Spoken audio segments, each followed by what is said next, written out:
And good afternoon. This is Dave Edelstein for Better Than Before, speaking to you from my new and better lit position in my home in Cuenca, Ecuador, about all things mindful and communicative and relating and just getting more out of life and being a better person. Today on the timeline, we've been having, hello, James and Aisha and Flor, ¿cómo está? And Michelle, good. The usual suspects and more are here. Today we've been having a great timeline conversation about foreign language. And foreign language is very often a metaphor for the way two people communicate with each other, that they are each speaking a different language, or that their emphasis or focus in their own messages and the other person's message are so different that they're speaking two different languages. But this conversation today was literally about foreign language, and I was blown away to see how many people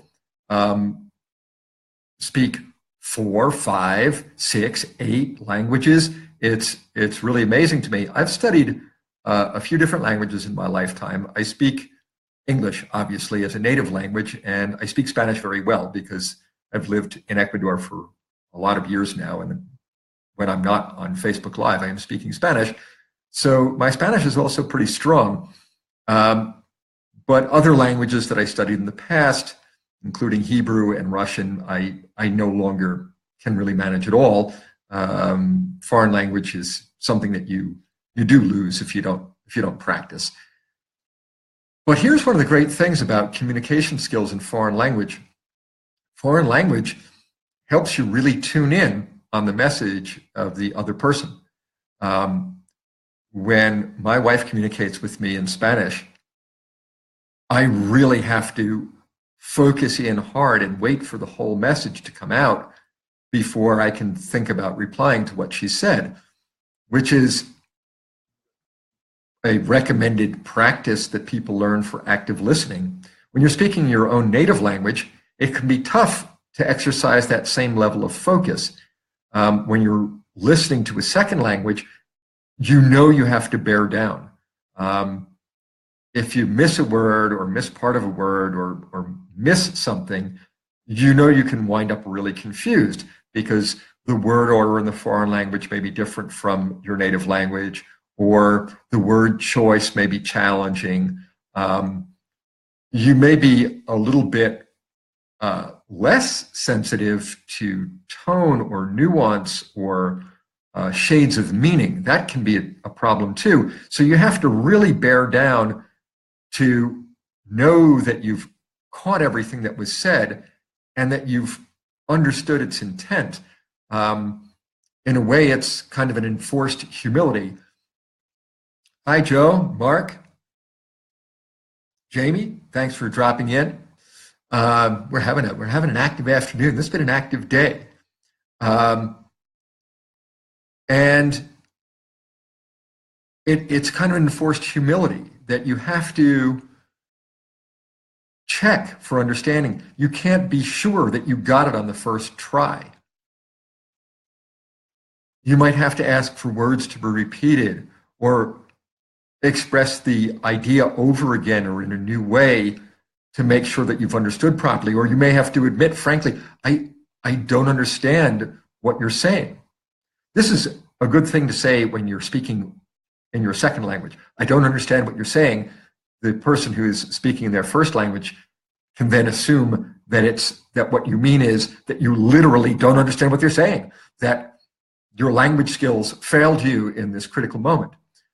If you say, I don't understand what you're saying to your partner who speaks the same language, they can sometimes get offended as though you are purposely being dense or something. Although this is something that one should not hesitate to admit. I don't understand. I hear the words, but there's something I'm not getting here.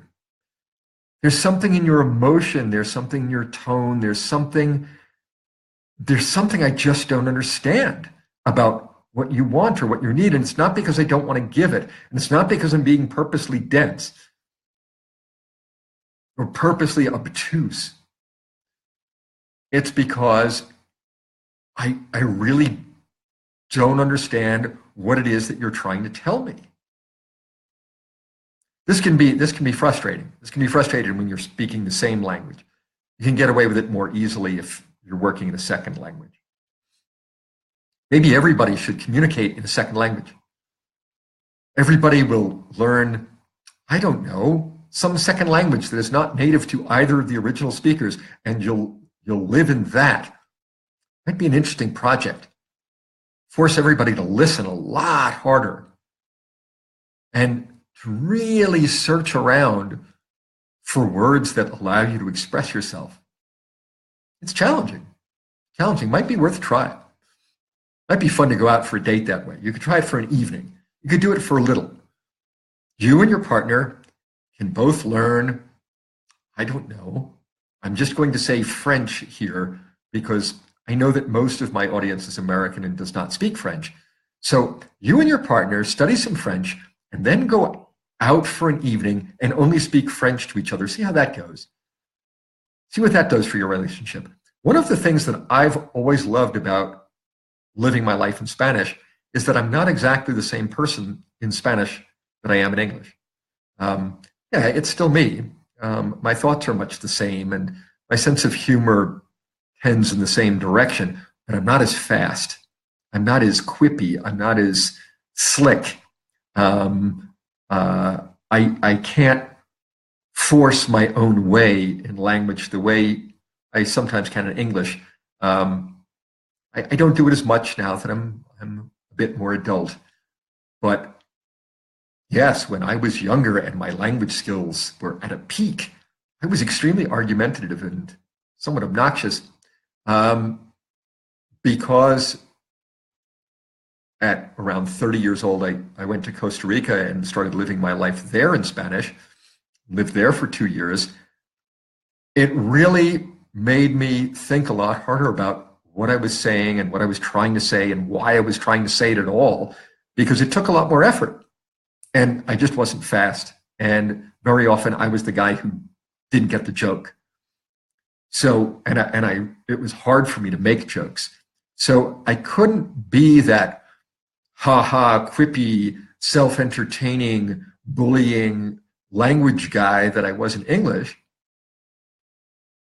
I had to really work at my communication in Spanish. And it was humbling. And it was emotionally demanding. And it required a lot more thought and being a lot more thoughtful. At that time, I often told people I'm a better person in Spanish than I am in English. I wasn't necessarily a better communicator.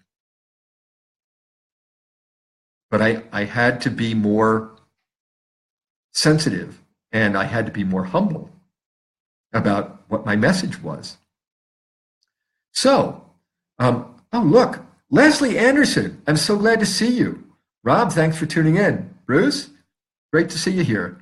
But Leslie, great to see you. What a nice surprise. Jamie, cool. What I want to say about learning foreign language or spending time with foreign language is that it really makes you think about how you're delivering and how you're receiving your message. It makes you think twice.